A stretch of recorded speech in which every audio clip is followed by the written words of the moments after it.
Afternoon, everybody. I don't have anything off the top, so happy to go to your questions. Lita. Hi, Peter. I'm wondering if you can clear up some things about Adnani's and his reported death. Can you say at this point whether or not the Pentagon is more certain that the airstrike killed him, and any details about that? And also, could you address the latest claims by Russia that its airstrike, Russian airstrike in Aleppo province, killed 40 militants, including him? Can you help us clear up the confusion here? Let me try my best. Okay. First off, let me just say off the top that Adnani's removal from the battlefield, as we said yesterday, would be a very good thing. This is someone who has been a senior leader in ISIL. He's been responsible for ISIL's external plotting, been directly responsible for recruiting foreign fighters, also been responsible for encouraging attacks against the West, against civilians and military personnel in the West. He's been their chief spokesman, as you know, the mouthpiece for ISIL. So again, his elimination would be a significant blow to ISIL, a significant blow to ISIL's leadership, and importantly, a significant step in reducing ISIL's ability to conduct external attacks outside of Iraq and Syria. We have actively been looking for Adnani for some time, given his prominent role within the organization. And I'm not going to get into intelligence or operational matters, but we have already confirmed for you all that we conducted a precision strike yesterday targeting Adnani near Al-Bab, Syria, and we are still assessing the results of that strike. Now, with regard to the Russians, we have no information to support Russia's claim that they also carried out a strike against Adnani, and I would just note that from the start, Russia, as you know, has spent most of its time, its military campaign, supporting and propping up the Assad regime. It has not devoted much, if any, effort that we're aware of targeting ISIL's leadership, and at the same time, we've not seen the Russian military campaign use precision weaponry on a regular basis as well. If that's changing, that would be a good thing. But again, we have no information at this time to support the claim that they also conducted a strike in this way. But you are certain, the U.S. is certain that Adnani was in the vehicle that the U.S. targeted? Is that? I'm not going to. We have a rigorous process, Lita, as you know, that we follow here. We're going to follow that process. I know what ISIL itself has said. I know what the Russians have said. We don't trust. We're not going to be satisfied simply to trust ISIL and the Russians on this. We're going to go through our process. Do you know if Russia was conducting airstrikes in the same area? Because they're saying sort of a different kind of regional, Aleppo province, small town, versus Al-Bab. Do you have any sense of whether Russia and the U.S. were conducting strikes in the same area? I can just tell you what I said before. We have no information to support Russia's claim that it carried out a strike against Adnani. Thank you. Yes, Idris. Just to follow up, when the U.S. did take the airstrike, did it let the Russians or the Syrians know to clear the airspace? I'm not going to get into operational details for this. This is a strike, again, a precision strike that we carried out after extensive review and a very deliberate process. And so we conducted this strike as we have other strikes against high-value targets. There is a communication of channel between the Russians and the Americans. So was that ever used when this, or was it used when this strike took place, or before? I'm not aware that it was. I can't say for certain. I haven't asked that question. If I could quickly ask about Turkey and the YPG. In the past 24 hours, have you seen any hostilities between the two sides? In the last 24 hours, my understanding is we have continued to see a calm in northern Syria, which we think is a good thing. And again, we continue to work very closely with our coalition partner and ally, Turkey, in trying to address their concerns about the situation. Likewise, we continue to work with our partners in Syria to try and keep the focus where it should be, and that is on the common enemy we all share, and that's ISIL. Yesterday, the Pentagon said they were establishing a communication channel for deconfliction. Can you describe what that communication channel is, and how is it different from what you have already? I'm not actually going to get into the details of how that is being conducted, but I think as you got a sense from General Votel, we are in constant communication with our partners, with our coalition members, and in this particular instance, we're using that communication, the various lines of communication we have to try and address the situation, address the concerns that, again, some of our partners and allies have. So I'm trying to figure out, is this a new communication that you're opening, or is this part of the communications you already have? I think it's fair to say, and I think you got a sense of this from General Votel, that we have stepped up our efforts to make sure that we are addressing the concerns of our partners and members of the coalition, and that is above and beyond what we've been doing previously, given the sensitivity of this situation and the importance, once again, of keeping everyone focused on what matters most, and that is keeping the pressure on ISIL on as many fronts as possible, and that's what we're doing. Is this part of CJTF-OIR, or is this sort of unilateral between the Turks and the Kurds and you? I think, again, I'll just sort of echo what General Votel said. This is in conjunction with the coalition effort in Syria. Yes, Jim. Hi, Peter. Just briefly back on the Russia claim, a defense official described it to me as laughable. Are you calling Russian claim to have taken out Adnani false? I'm just telling you, Jim, that we don't have any information to support what the Russians have put forward. On Turkey, you had these odd conditions where you had U.S.-backed forces on opposite sides of the battlefield for a time. Beyond the kind of short-term ceasefire, if you want to call it that, what's the long-term plan to clear up the confusion on the battlefield, particularly as Turkey, with regard to Turkey's role? Jim, we're going to continue to work with our ally and coalition partner, Turkey. General Votel addressed this yesterday. This is a partner we work with closely on a whole range of fronts, including specifically in the counter-ISIL fight. And this is an important area to the coalition effort, this border area. And we're going to continue to work with Turkey and try and address their concerns, their legitimate concerns about what's happening along the border. At the same time, keep the focus on ISIL and not be distracted at this really important moment in the campaign. And we want to keep everyone as laser focused on ISIL at this moment as we can. And I think General Votel and our other commanders who are talking to those coalition partners on a regular basis, a daily basis, are doing that, and we're hopeful they're going to continue to make progress to keep that focus on ISIL. Have the Turks communicated to you that keeping the Kurds to the east of the Euphrates is sufficient to keep them happy?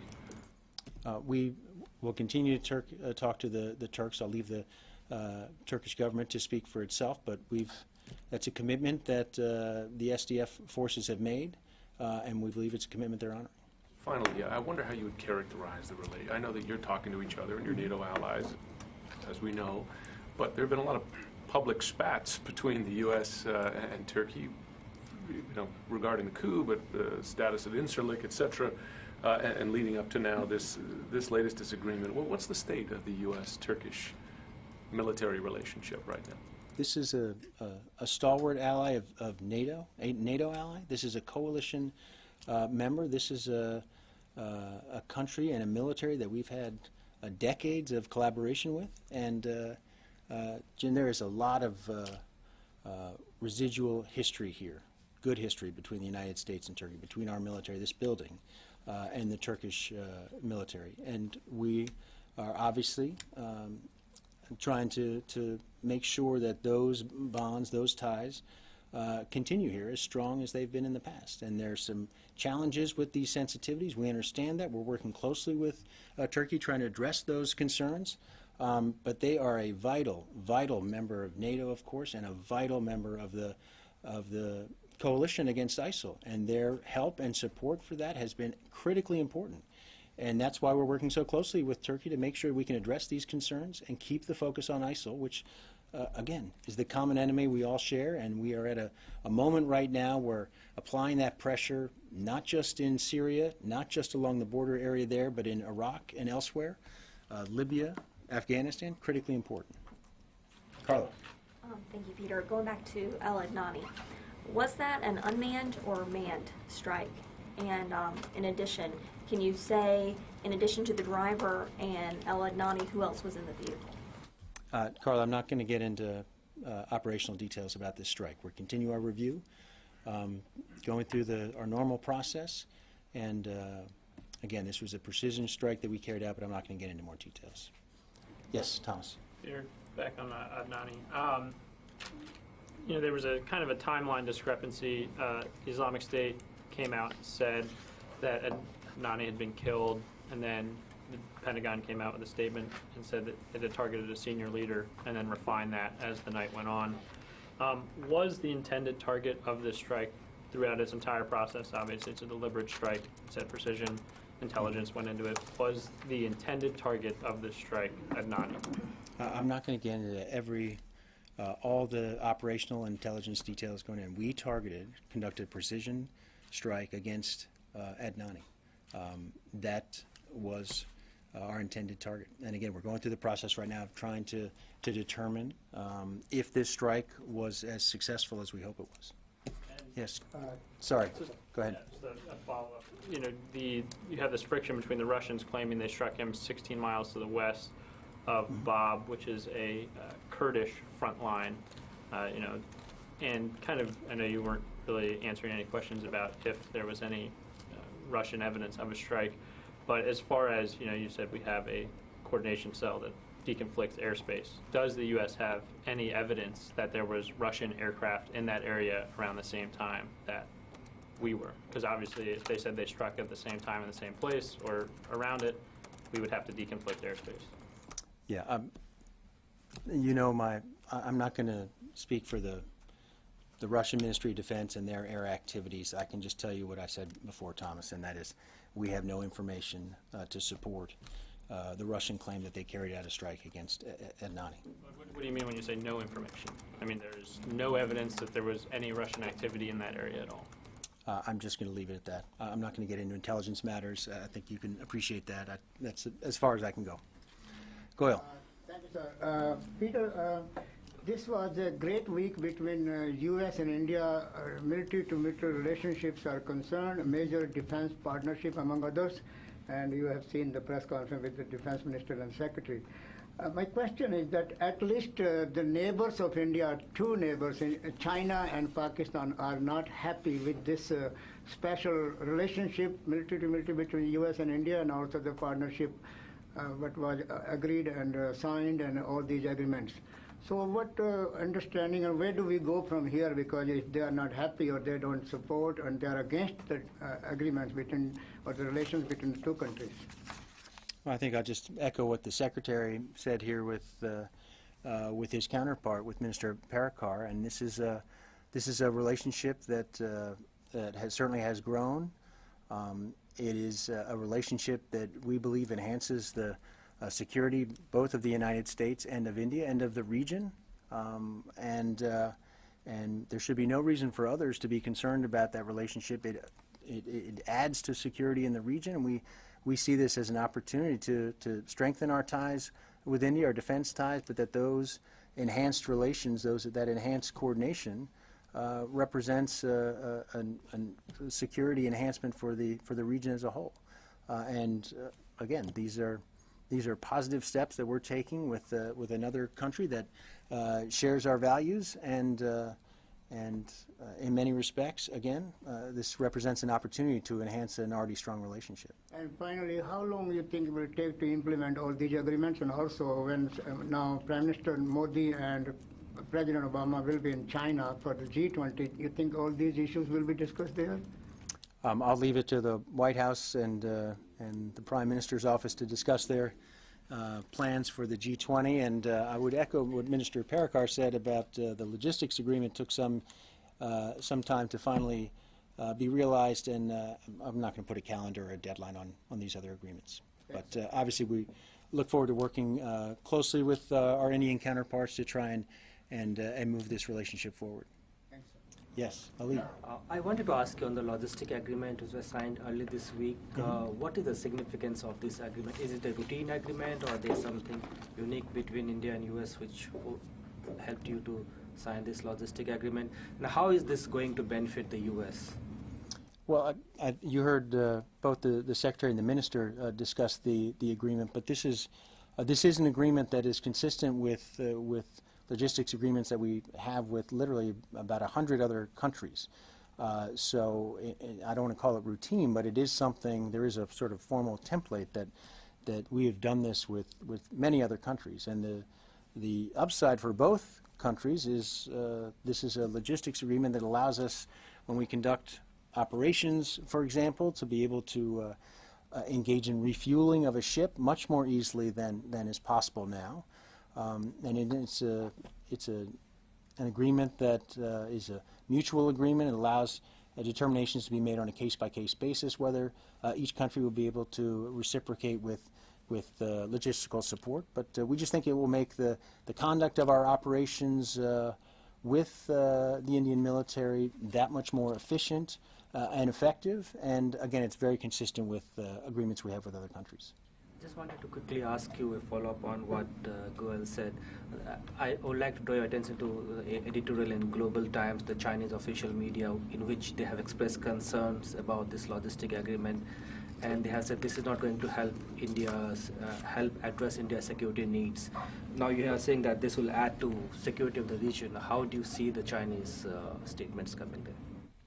Well, again, I would speak to the positive nature about this agreement, which is, again, to enhance the security relationship between our two countries, and we think enhance the security in the region. This is a country that shares our values. Should not be this agreement and our relationship with India should not be a cause for concern for others. This is an important relationship with an important country in the world, and one that the Secretary I think feels very confident that will grow in the future and have even more benefits both for the United States and for India and for the region as a whole.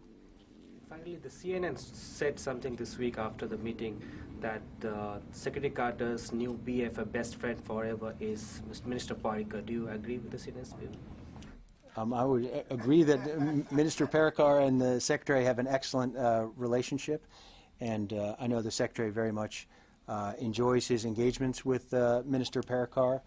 They have an excellent working relationship. It is a very business-like relationship, and I think we've seen through their engagements over the past year more the benefits of that close relationship. We're seeing tangible results, and I think part of that is it's just an indication of the strong working relationship they have.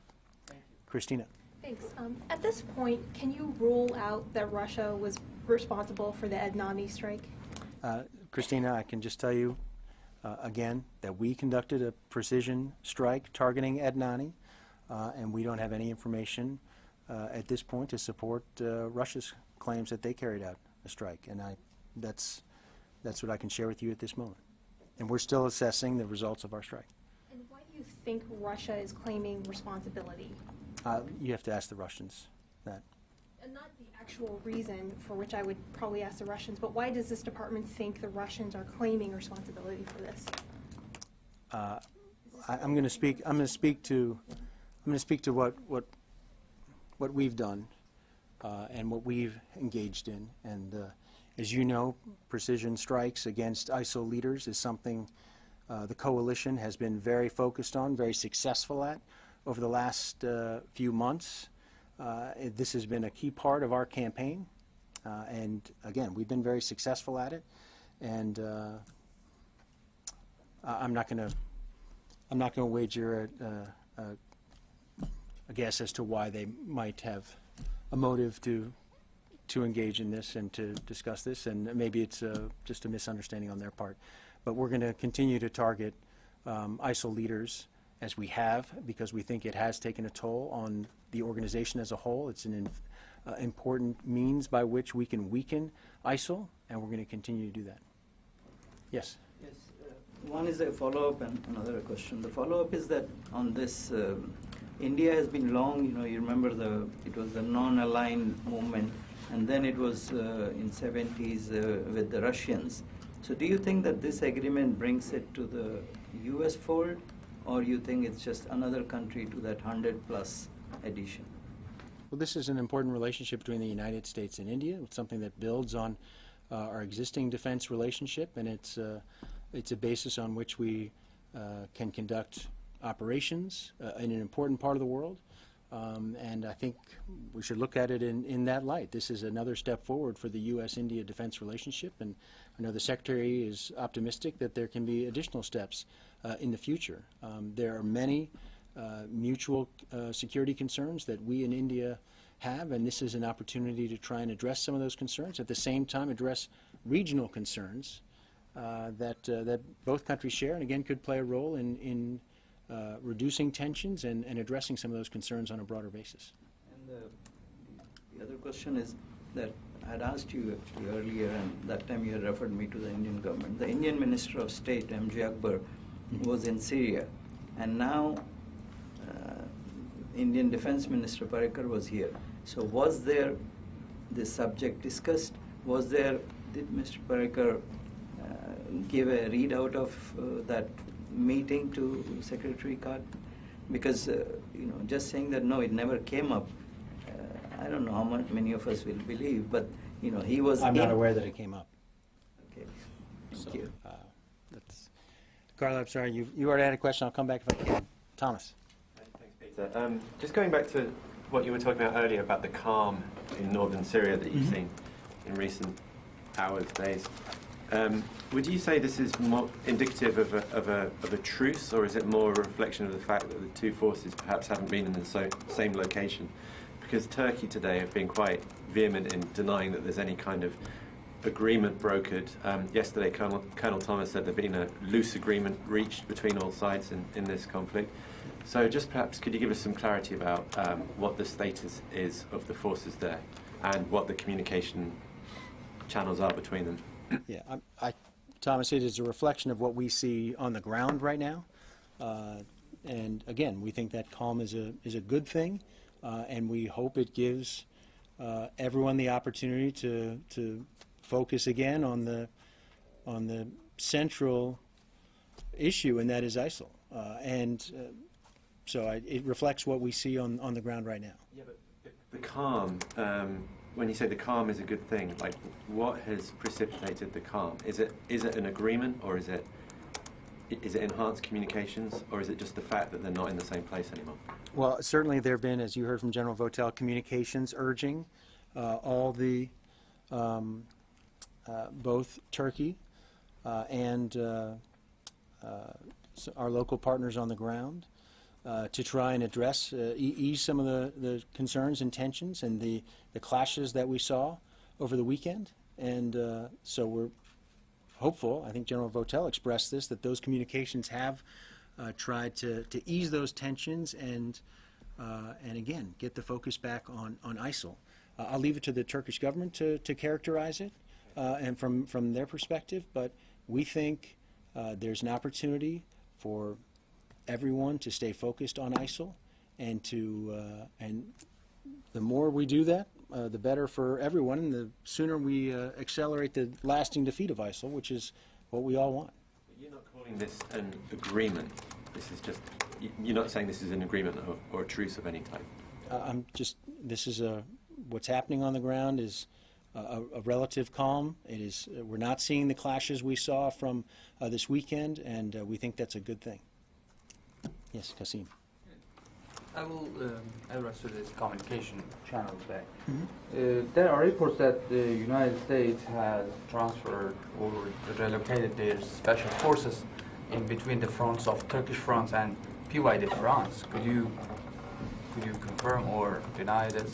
I'm not going to describe the location of our special forces.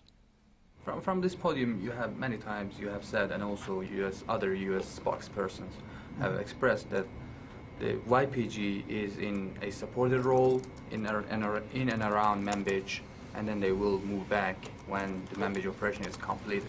And then even last week, you have announced that some of the forces in Manbij and around Manbij have started to move back to the east of Euphrates. But Turkey is saying that none of the military elements of YPG have moved from Manbij and to the east of the Euphrates. Even PYD has also said itself that it's going to reinforce its forces in and around Manbij to challenge the Turkish and Free Syrian Army move. Could you comment on this, because these facts are contradicting what you have been saying from the beginning? I can tell you again that we, from what we're seeing on the ground, that the SDF has honored its commitments to move back east of the Euphrates. As you know as well, we've been talking about there are pockets of resistance in Manbij. There's still clearing operations in Manbij. There's still IEDs that need to be dealt with. And there are some SDF forces, and my understanding is there are forces that are local to that area who are there doing some of those operations, still conducting those operations. But the SDF forces in the main have moved east of the Euphrates, and we believe they're honoring that commitment. YPG itself as well, as you said? That's my understanding.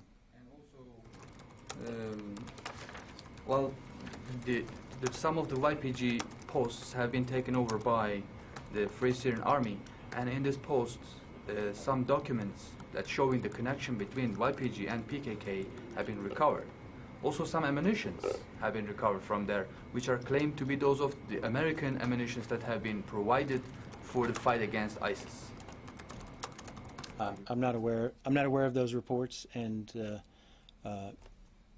again, we believe the SDF has honored the commitments made to us, and about our support for local partner forces on the ground, and that's been something we've talked about at length. And again, this is a situation that is complicated, and this is a situation where we've spoken directly with Turkey about what's going on. We've also spoken directly with our local partners on the ground, trying to express our views and our concerns about their activities, and making sure that everyone stays focused on the central target here, and that should be ISIL. And we, again, will continue to encourage all the coalition members and partners to keep that focus. From the very beginning, you have been saying that you are providing ammunitions to the Syrian Arab coalition. To what extent you are sure that some of these ammunitions are not somehow transferred to PYD and YPG, even PKK? We have no indication that that's happened. This is, as you know, we've continued to supply ammunition to those groups. This is a transaction. We carefully monitor where that ammunition goes. Again, if people are not abiding by the agreements they've reached with us, then they're not going to get our equipment. And that's something we've made clear from the start. And that's something we'll continue to push and demand of our partners on the ground. And my last question, sorry, I'm going to...